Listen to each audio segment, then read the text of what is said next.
Welcome to day 8 of running 10,000 steps a day.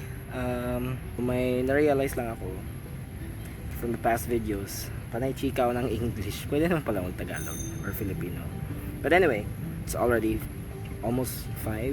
Ay, nag-English na naman. It's already 5. Tapos, I have a class. May klase ako tonight, mga 8. So, since wala akong ginagawa, I took the time para mag-walk. I'm now close to 10,000 and I need 1,000 more pa para mag-walk. So I just decided to film here because of sunset. Sorry, di siya makita.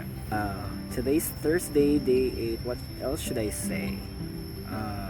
It's a regular day lang. Hindi ako nakapag-walking this morning kasi may klase ako from 7 until 3 p.m. And kaya, yun nga, after 3 p.m. wala na akong pasok. Next class will be at 8 p.m. So I decided to walk na lang. And perfect because I was able to see the sunset. Medyo malayo pa lang siya sa set. So yun. But anyway, at least I was able to get my 10,000 steps. Akala ko hindi na ako makakapag 10,000 steps today, but thank God I had time para walking ulit. And so, papahinga lang sandali because I was standing for almost the whole day from 7 a.m. until 3 p.m. Nakatayo lang sa klase. Medyo nakakapagod din. What else should I say?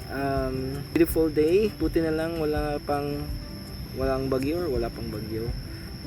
I wonder what would it be like. I wonder kung paano kaya pag umulan ng malakas. Paano kaya makapag 10,000 steps. So we'll see. Siguro treadmill lang muna.